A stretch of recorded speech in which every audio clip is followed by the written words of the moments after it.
Amém. A paz, igreja. Paz do Senhor, igreja.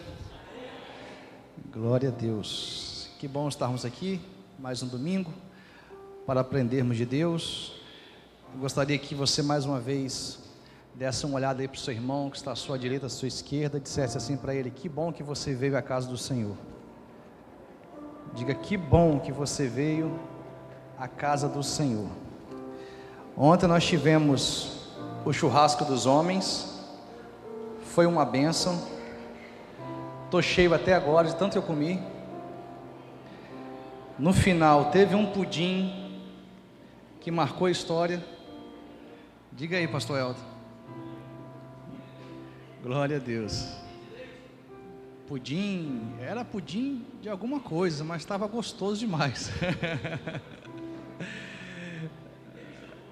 Da próxima vez você precisa participar. Rolou aí os convites, os chamados. Da próxima vez vamos tentar dar mais publicidade a esse evento, tá bom? Mas foi uma bênção, foi uma bênção. Glória a Deus. Aguardar a pastora Virgínia para sair com as crianças. Enquanto isso, abra comigo a sua Bíblia, Mateus capítulo 17, versículo 24. Na medida que você for achando, você vai dizendo: eu vou para o céu. Mateus capítulo 17, versículo 24. Aleluia. Glória a Deus. Deus é bom, meus irmãos. Hoje vamos falar sobre um milagre pouco pregado, pouco conhecido, que é o milagre da moeda na boca do peixe. Quem já ouviu falar neste milagre? Levanta a mão para mim assim, ó. Uau, vocês são bons de Bíblia, hein? Só tem crente de verdade aqui, hein? O milagre da moeda na boca do peixe. Eu confesso aos irmãos que eu estava me esquivando de expor essa porção das Escrituras Sagradas, porque a princípio esse milagre soou a mim como de difícil entendimento e aplicação. E eu tenho 3 princípios que eu pratico antes de eu pregar qualquer sermão. O primeiro, eu preciso entender o que eu estou pregando. Segundo, essa palavra precisa me impactar. E terceiro, essa palavra precisa transformar a minha vida de alguma forma. E na medida que eu passei a orar, inclinar meu coração para entender este milagre, sua aplicação, seu significado, o Espírito Santo começou a ministrar a minha vida, ao meu coração, e eu quero compartilhar com a igreja nessa manhã algumas lições preciosas que eu aprendi ao mergulhar nesse texto, ao buscar em Deus a revelação desse texto, ao estudar sobre o que o Espírito Santo deseja comunicar aos nossos corações com esse milagre. Então Mateus capítulo 17, versículo 24 vai dizer assim: quando Jesus e os discípulos chegaram a Cafarnaum, os que cobravam o imposto das 2 dracmas, se dirigiram a Pedro e perguntaram: o mestre de vocês não paga as 2 dracmas? Pedro respondeu: claro que paga. Quando Pedro estava entrando em casa, Jesus se adiantou dizendo: Simão, o que você acha? De quem os reis da terra cobram impostos ou tributo? Dos seus filhos ou dos estranhos? Quando Pedro respondeu: dos estranhos, Jesus lhe disse: logo, os filhos estão isentos, mas para que não os escandalizemos, vá ao mar, jogue o anzol e puxe o primeiro peixe que fisgar. Ao abrir a boca do peixe, você encontrará uma moeda. Pegue essa moeda, entregue aos cobradores para pagar o meu imposto e o seu. Amém, meus irmãos? Esse milagre tem algumas características importantes. Primeira característica importante desse milagre: apenas o Evangelho de Mateus o transcreve.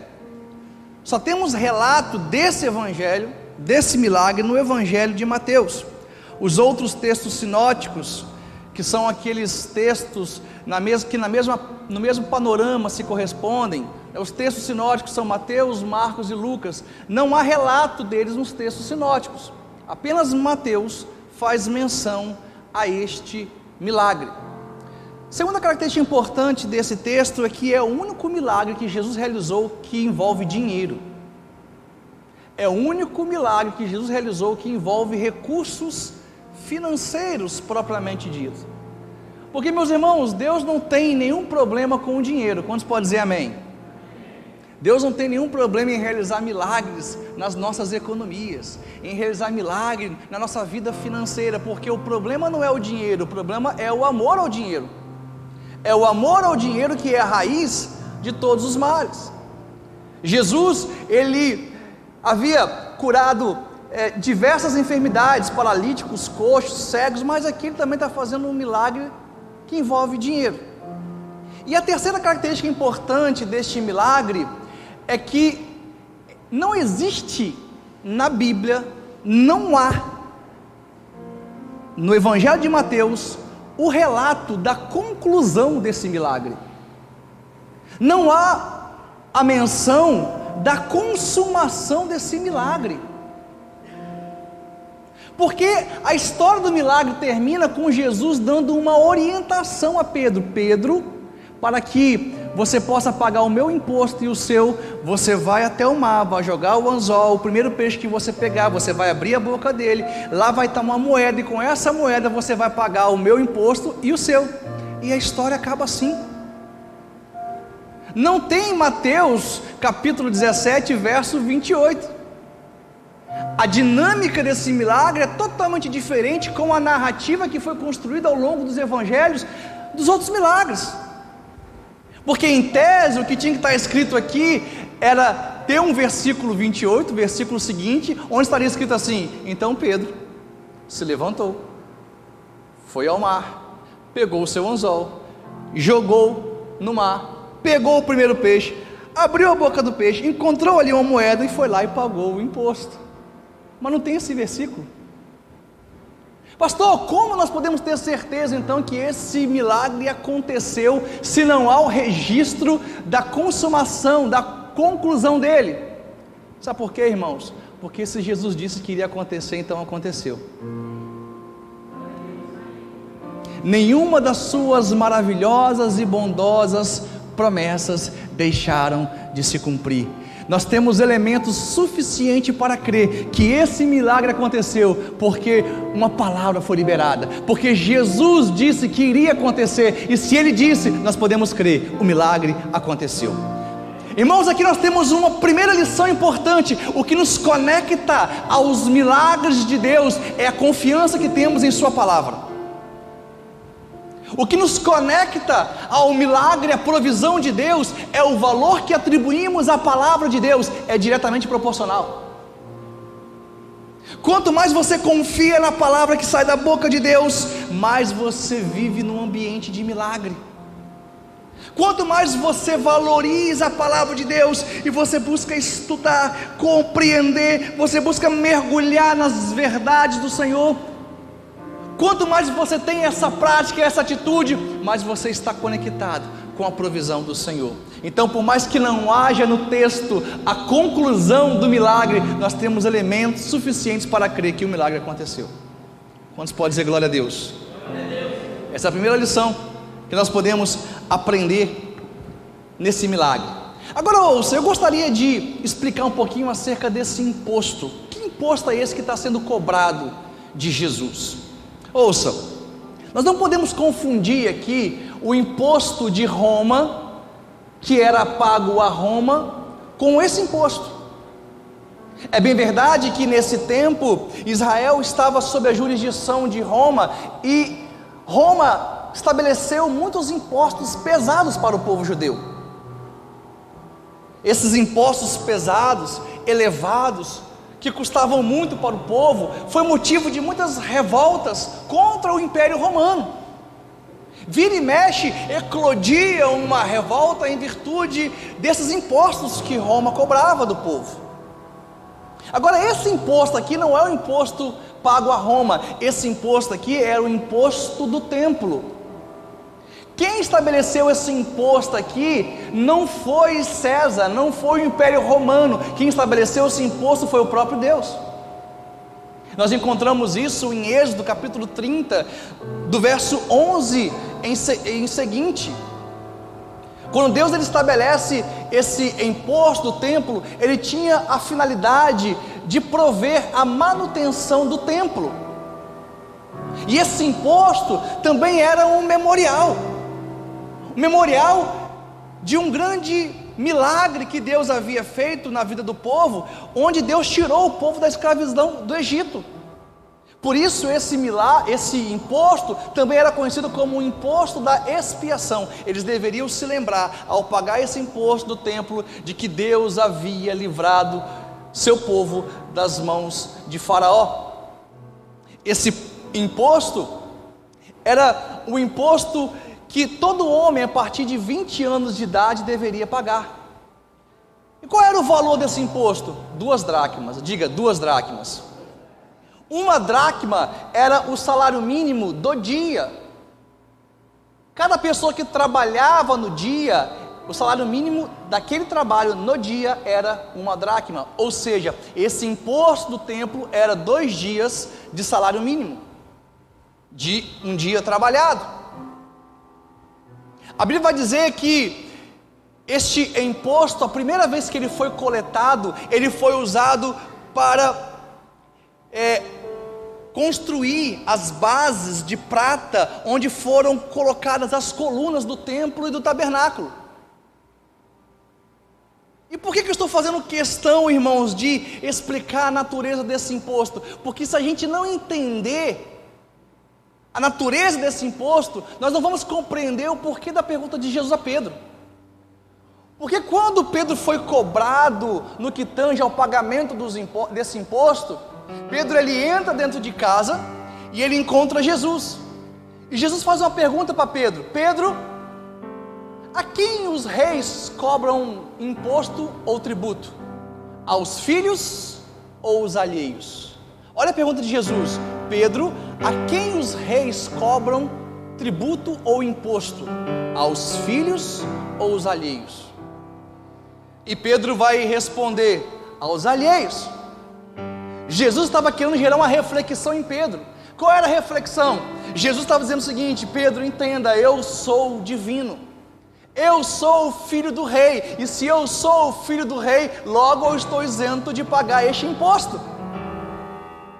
Se eu sou o filho do rei, e o rei, o Deus Todo-Poderoso, meu pai, ele é dono do templo, então logo eu estou isento, como filho, de pagar este imposto. Mas, para que eles não se escandalizem, vá e pague o imposto. Então observe, irmãos, que Jesus aqui, ele está dizendo que ele era isento desse imposto, porque ele era filho do rei, porque ele era filho de Deus, porque ele era filho do dono do templo. E por essa razão, não havia necessidade de que ele pagasse o imposto, mas para que os homens, os judeus daquele tempo, não se escandalizassem, então ele ordena que Pedro fosse e pagasse esse imposto. Agora observe, a partir do versículo 25, Jesus começa a desenhar para nós a ênfase desse milagre. Porque, irmãos, ouça, a ênfase desse milagre não é o dinheiro, a ênfase desse milagre não é o pagamento do imposto. A ênfase desse milagre, por mais que houvesse um milagre que envolveu recursos financeiros, essa não é a ênfase. Sabe qual é a ênfase? Acompanhe comigo, versículo 25. Pedro ele foi confrontado pelos coletores de impostos se Jesus pagava imposto, e Pedro falou: claro que paga. Jesus ainda não tinha pagado o imposto. Esse imposto ele era cobrado no mês de março, anualmente. Jesus não tinha pagado esse imposto ainda, Pedro também não tinha pagado esse imposto, mas Pedro, com fé, declarou: claro que paga, ele paga sim. E aí Pedro, ele entra em casa onde Jesus estava. Olha o que diz a palavra do Senhor: quando Pedro estava entrando em casa, Jesus fez o quê? Se adiantou. Diga, se adiantou. Diga assim, se antecipou. Diga com fé, diga, se antecipou. Sabe o que a gente aprende aqui? A gente aprende que a ênfase desse milagre é a onisciência de um Deus encarnado que tudo sabe. Porque mesmo antes de Pedro apresentar a Jesus uma situação, mesmo antes de Pedro apresentar a Jesus um problema, uma necessidade, Jesus já conhecia. Jesus já sabia. Jesus não estava do lado de fora quando Pedro foi perguntado acerca do imposto, mas em sua onisciência, ele sabia o que tinha acontecido. Ele sabia o confronto que Pedro havia acabado de receber no que tange ao imposto. E essa, meus irmãos, é a ênfase desse milagre. Esse milagre fala da onisciência de Jesus, o Deus encarnado que tudo sabe, que tudo vê, que tudo conhece. Ouça o que eu vou te dizer: os nossos problemas não pegam Deus de surpresa. As nossas necessidades não pegam Deus de surpresa. Os nossos desafios que enfrentamos no dia a dia não pegam Deus de surpresa. Antes mesmo de as circunstâncias se levantarem diante de nós, Deus já conhece e Ele já preparou a provisão. Ele já conhece e Deus já preparou o milagre. Jesus, Ele se adiantou, Ele se antecipou, já falando para Pedro: Pedro, eu conheço o que está acontecendo, eu sei que você foi confrontado acerca desse imposto, eu sei que nós temos um problema, mas eu já provi o milagre. Irmãos, a ênfase desse milagre é de um Deus a qual servimos, que é onisciente. E esse Deus, antes mesmo de uma palavra vir à nossa boca, Ele já conhece. Salmo 139, versículo 4 diz isso: antes mesmo da palavra vir a língua à boca, Ele já conhece. O nosso Deus, irmãos, Ele é onisciente. E sabe o que significa dizer que Deus é onisciente? Significa dizer que Ele conhece o nosso presente, Ele estava com a gente no nosso passado e Ele já preparou o nosso futuro. Eu queria liberar uma palavra sobre a igreja nessa manhã. Ouça, abra o teu coração e receba essa palavra. Deus já está no seu futuro e tudo já está preparado. Deus já está lá, igreja. Não há necessidade de medo, não há necessidade de angústia, não há necessidade de ansiedade. O vosso Deus, Ele já está no seu futuro. Os seus problemas, desafios não irão pegar Ele de surpresa. Ele já preparou tudo. Aleluia! Essa é a ênfase desse milagre, de um Deus ao qual servimos, que conhece tudo, que sabe de tudo e que nada pega Ele de surpresa. Eu quero desenvolver com a igreja nessa manhã essa ideia da onisciência de Jesus.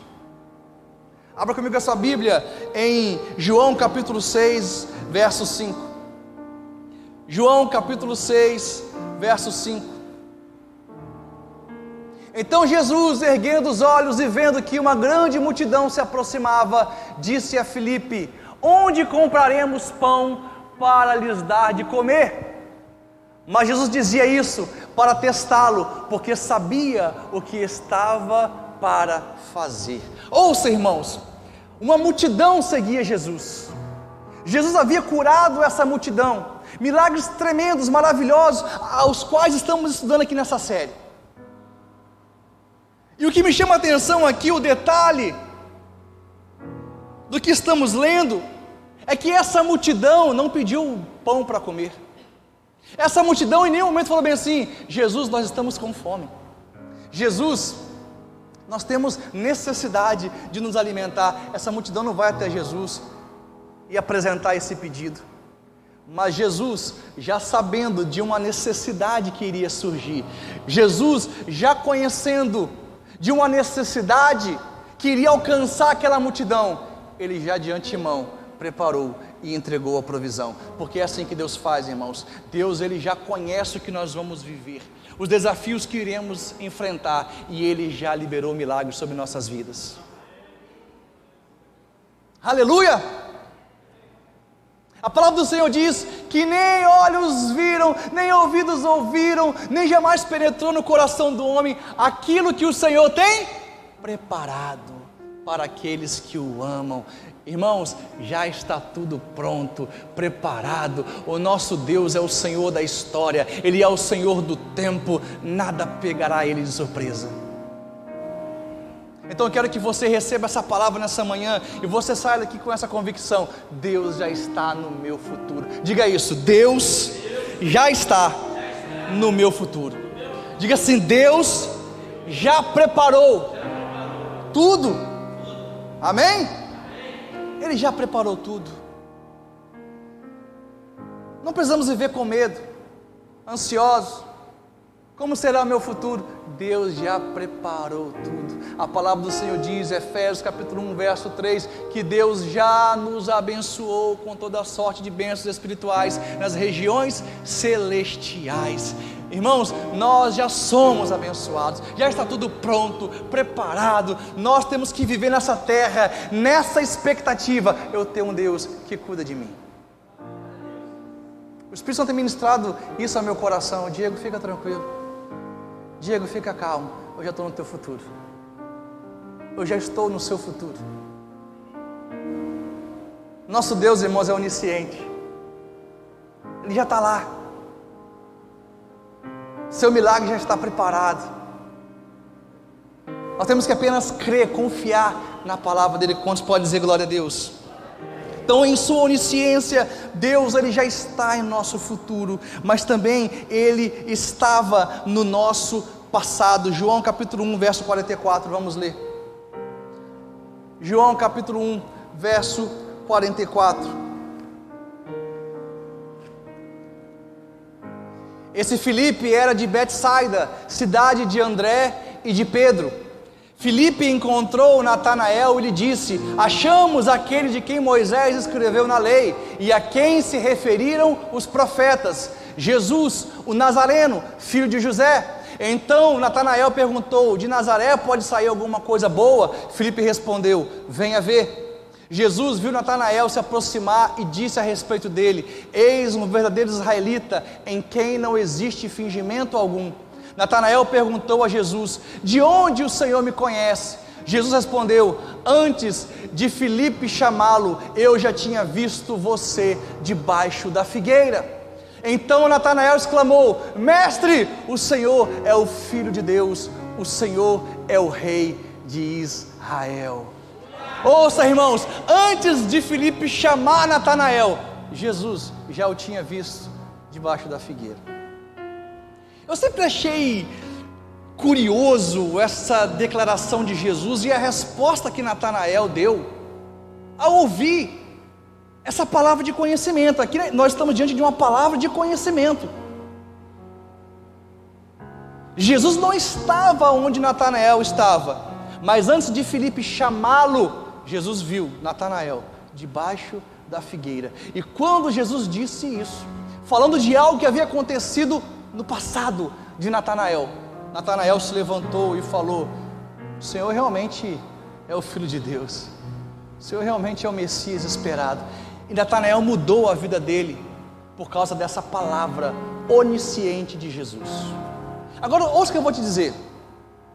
Alguns comentaristas bíblicos vão corroborar com a ideia de que Natanael fazia parte do censo daqueles bebês que foram mortos no tempo de Herodes. Quando Jesus nasceu, Herodes mandou matar todas as crianças abaixo de 2 anos. Todas as crianças que tinham até 2 anos, Herodes baixou um decreto para que elas fossem mortas, porque ele queria matar o nascimento do rei, do Messias, de Jesus. E os comentaristas vão dizer que a mãe de Natanael, quando ele era um bebê, pegou Natanael e escondeu ele debaixo da figueira, numa tentativa de salvar Natanael. Escondeu Natanael entre as folhas da figueira. De acordo com a tradição judaica, quando Natanael fez 15 anos de idade, a sua mãe contou a ele essa história. Jesus não está revelando um simples fato de que viu Natanael embaixo da figueira. Jesus está dizendo o seguinte: eu conheço o seu passado, eu vi o que aconteceu quando você era um bebê. Jesus começa a falar de algo que só Natanael e a mãe dele sabia. O que Jesus estava dizendo é o seguinte: Natanael, eu estava com você no dia mais difícil da sua história. Eu estava com você no dia mais difícil da sua vida. Eu conheço os seus traumas, eu conheço as suas dores. Eu estava com você e hoje eu mudo a sua história. Hoje eu toco na sua vida e eu transformo a sua vida. E muita gente pode perguntar assim: mas pastor, se Jesus estava lá, se ele viu o que Natanael estava passando, por que ele não impediu?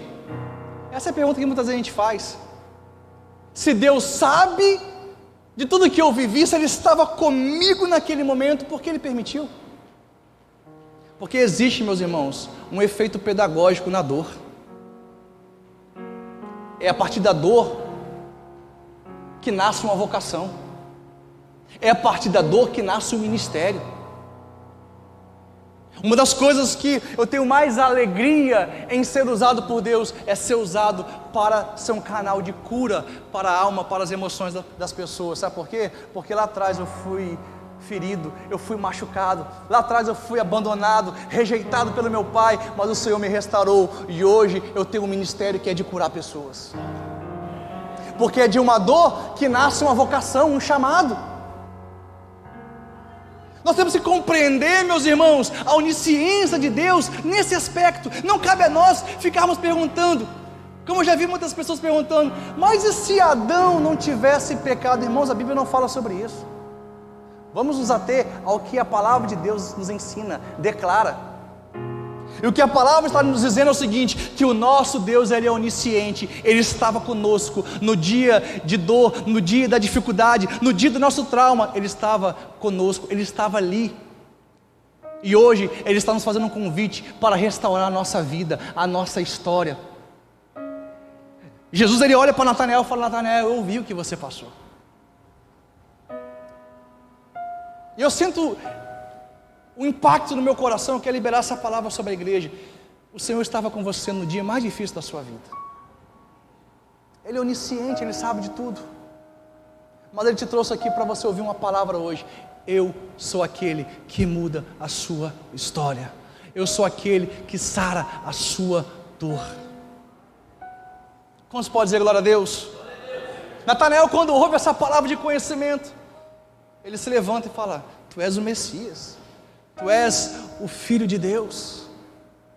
Meus irmãos, nós estamos falando aqui acerca de um milagre que enfatiza a onisciência de um Deus encarnado, que tudo sabe, que conhece o nosso presente, que estava conosco no passado, que já preparou tudo no nosso futuro. Quantos pode dizer glória a Deus?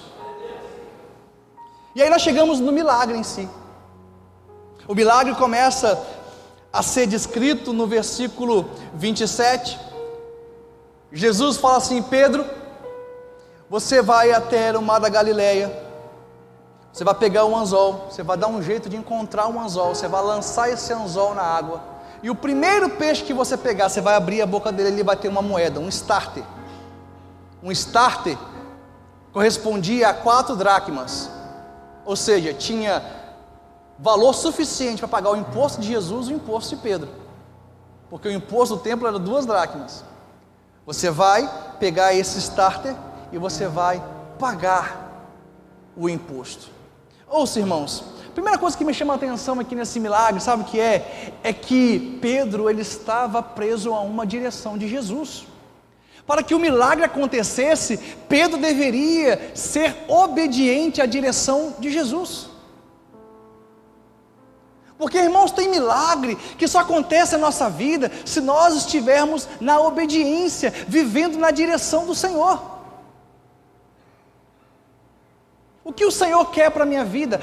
Onde o Senhor quer me levar? Nós precisamos buscar a direção do Senhor, irmãos. Nós não estamos em tempo de nos movimentar sem uma palavra. Não estamos num tempo de nos movimentar sem a direção clara do Senhor. Quantas vezes na minha vida eu já me movi sem uma palavra, e todas essas vezes eu quebrei a cara. Nós precisamos de uma palavra, nós precisamos estar na direção do Senhor. A segunda coisa que a gente aprende aqui, Pedro, ele estava acostumado a pescar com rede. Diga assim, Pedro estava acostumado a pescar com rede.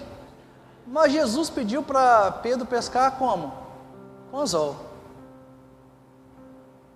Jesus pediu Pedro para pescar com anzol. É interessante, quando a gente lê Lucas capítulo 5, a gente vê lá na multiplicação, Pedro com uma rede, jogava ao mar e não pegava nada.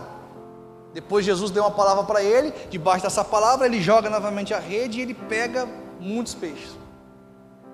O pescador profissional, o pescador que faz isso como manutenção dos seus recursos financeiros, não pesca com anzol. Quem pesca com anzol é pescador esportivo, é pesca esportiva, que é pesca de um peixe só. Mas o pescador profissional, ele pesca o quê?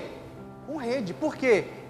Ele quer multiplicação, ele quer abundância, ele quer fartura. Por quê? Aquele é o negócio dele. Mas Jesus fala bem assim, Pedro, vai pescar com anzol. Você vai pescar agora um peixe só. Eu já fiz você experimentar de uma multiplicação tremenda. Você já viu a multiplicação, vários peixes na sua rede. Mas agora você vai pescar um peixe só. Sabe o que eu aprendo, irmãos? O nosso Deus, Ele é Deus no muito, mas Ele também é Deus no pouco. Diga assim, o meu Deus é Deus no muito, mas também é no pouco. Sabe qual é o problema, irmãos? A gente só celebra na multiplicação. A gente só adora na multiplicação. A gente só é grato quando tem fartura. Aí nós estamos felizes, alegres. Mas o que Jesus está nos ensinando é o seguinte: eu sou Deus no muito, mas eu também sou Deus no tempo de um peixe só. Quando você pega um peixe só, Deus também é Deus na sua vida. Aprenda a celebrar a presença dEle, não importa a circunstância e a situação. Quantos podem dizer glória a Deus? Por isso que Paulo disse, eu aprendi a estar contente. Sabe por quê, irmãos? Estar contente, estar alegre, estar feliz, não é algo que a gente nasce sabendo, a gente precisa aprender. A gente nasce sabendo ser triste, a gente nasce sabendo ficar abatido por causa da natureza pecaminosa. Paulo diz, eu aprendi a estar contente, eu aprendi a ser alegre. Aí ele vai dizer, posso tudo naquele que me fortalece. Paulo sabia que não importa a circunstância que ele estava vivendo, Deus iria fortalecê-lo. Amém, igreja? Deus é Deus no muito, mas também Ele é Deus com um peixe só. Você tem vivido na sua vida nesses dias? Você tem pescado com rede, está vindo muito peixe? Você está no tempo da multiplicação, você tem jogado a rede e você tem visto os peixes se multiplicando, fartura, provisão abundante, ou você está no tempo de um peixe só? Aprenda a celebrar ao Senhor, não importa o tempo que você está vivendo. Glória a Deus. Eu vi semana passada um coach falando que o propósito de Deus para todo homem é que o homem seja rico. Irmãos, não caia nessa conversa fiada. Jesus aqui não tinha dinheiro para pagar o imposto.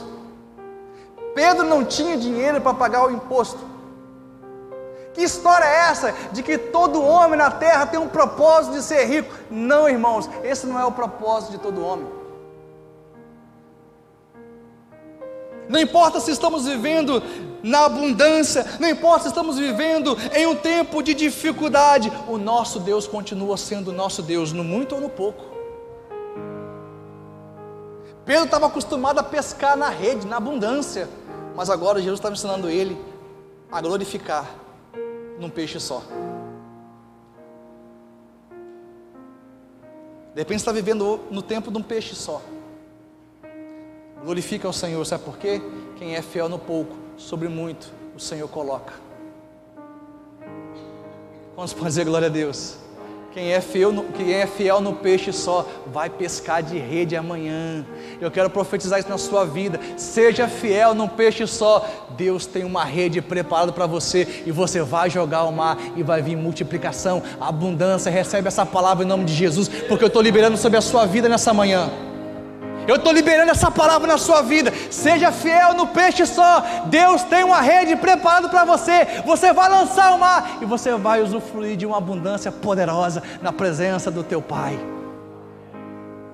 Aleluia! Glória a Deus. Agora observe, irmãos. Jesus ele fala assim para Pedro: Pedro, levante-se, vai ao mar, joga o teu anzol, porque essa é a sua parte. O peixe eu preparo, mas você tem que colocar o anzol na água. Irmãos, ouça o que eu vou te dizer: o nosso esforço não invalida os milagres de Deus. Na verdade, o nosso esforço, nossas ações, nosso trabalho, fala que nós temos o entendimento de que Deus, Ele quer que a gente participe do processo do milagre. O nosso esforço não invalida os milagres do Senhor. Meus irmãos, você acha que antes de eu vir pregar, qualquer sermão que eu venha pregar no domingo pela manhã, você acha que eu estou em casa, sentado no sofá, com a perna para o alto, o dia inteiro, a semana inteira, e eu levanto, venho para o altar, abro a Bíblia e Deus fala? Não é assim não, irmãos. Requer estudo, requer oração, requer dedicação, e isso não invalida o milagre que Deus faz em nossas vidas na exposição do texto. Porque nós precisamos entender que quem vai à praia e lança um anzol, essa tarefa é nossa. Deus prepara o peixe. Quem acorda cedo, irmãos, de manhã para ir trabalhar, somos nós, não é Deus não. Quem tem que fazer uma pós-graduação, um mestrado, um curso, quem tem que trabalhar, se dedicar, somos nós. O peixe ele prepara. O peixe ele prepara. O milagre já está prontinho te aguardando, mas Ele não vai fazer por você o que você tem que fazer. Porque tem pessoas que é assim, querem o milagre de Deus, mas não se esforçam, não se dedicam. Tudo que começa para, não conclui nada. Irmãos, não tem milagre para você, porque Deus está querendo te abençoar, mas você não conclui os ciclos, os processos. Você começa um curso, você para. Você começa uma faculdade, você para. Você começa uma pós-graduação, você para. Um dia você quer uma coisa, no outro dia você quer outra coisa. Não tem milagre para você, porque o processo do milagre envolve o nosso esforço, nosso trabalho, nossa dedicação. Em nome de Jesus, você vai parar de abortar processos na sua vida. A partir de hoje, aquilo que você começar, você vai terminar. Quantos podem dizer glória a Deus? Você vai terminar. Eu estou quebrando essa maldição na sua vida. Esse comportamento que muitas vezes foi aprendido, de começar e não terminar. Porque o peixe está preparado, igreja. O milagre é com o Senhor, mas o esforço é nosso. Foi isso que Jesus falou para Pedro: Pedro, dá um jeito de encontrar um anzol. Eu sei que você está acostumado a pescar com rede. Dá um jeito de encontrar um anzol. Joga no mar. O peixe, pode ficar tranquilo, eu vou tirar ele de onde ele estiver do mar da Galileia. Ele pode estar em águas profundas, eu vou fazer ele parar, posicionado, onde você lançar o anzol. Dá uma raiva quando fala isso, a igreja não dá glória a Deus. Vou dizer de novo: Pedro tinha a responsabilidade de lançar o anzol. Jesus ia tirar o peixe de onde ele estivesse no mar, ia posicioná-lo diante de Pedro, onde ele iria lançar o anzol. Aleluia. Agora olha que interessante, porque assim, tem gente que precisa entender o milagre para acreditar, né? Eu vou explicar um pouquinho o contexto aqui desse milagre. Existe uma história possível para o que aconteceu aqui. Alguns comentaristas, alguns historiadores vão dizer o seguinte: na região do Mar da Galileia, tem um peixe que é conhecido como tilápia de Sião. Essa tilápia de Sião é um peixe um pouquinho maior, e no período da desova, ela guarda os seus filhotes na sua boca. os filhotes peixinhos ficam na sua boca durante um tempo, porque isso é uma forma da tilápia proteger os seus filhotes de predadores.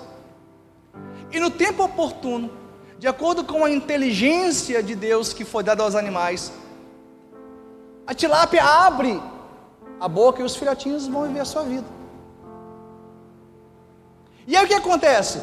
Essa tilápia de Sião, por ela ter ficado um tempo com os filhotinhos na boca, quando ela abre a boca e os filhotes saem, ela fica com um vazio na boca. E essa tilápia de Sião, ela começa a comer alguns resquícios que ficam no mar. E a história na tradição judaica que se construiu é que provavelmente um pescador, ao ir pescar no mar, deixou cair uma moeda, um starter, e essa tilápia de Sião abocanhou essa moeda.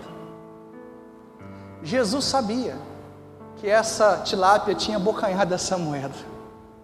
Jesus sabia onde essa tilápia estava. De repente essa tilápia estava no mar profundo, mas aquele que dá uma palavra, aquele que fala aos peixes, ordenou a esse peixe: vá até onde eu quero que você esteja, porque meu servo vai lançar o anzol. Sabe como eu vejo esse milagre? Pedro obedecendo a Jesus, a palavra de Jesus, e indo para o mar, e o peixe lá do alto mar, quando Pedro obedecia, saindo e indo em direção a Pedro. Porque o nosso Deus, Ele dá ordem aos peixes, Ele fala com os peixes. Você não está acreditando? Jonas capítulo 2, verso 10. E disse Deus ao grande peixe, e o grande peixe vomitou Jonas. Nosso Deus fala com os peixes, Ele fala com os animais, Ele fala com a mula. O nosso Deus, Ele é onipotente, onisciente. O nosso Deus, irmãos, é esse Deus a qual nós servimos. Não importa onde o seu milagre esteja, Deus está trazendo, vai colocar diante de você. Jogue o anzol. Jogue o anzol. Não tenha medo, obedeça a palavra de Jesus. Levante-se, sai do lugar que você está, de incredulidade, de medo. Lance o anzol, porque o peixe Deus já preparou. Aleluia! Eu expliquei historicamente esse esquema da tilápia de Sião só para a gente entender, mas a questão aqui é a gente crer na palavra de Jesus, que Ele conhece as nossas dificuldades, nossos problemas, e Ele já preparou tudo. Quantos podem dizer glória a Deus? Aleluia. Eu vou encerrar aqui, irmãos. Eu tinha outras coisas para falar, mas eu vou encerrar aqui. Se coloque de pé em nome de Jesus. Aleluia. É esse Deus que servimos.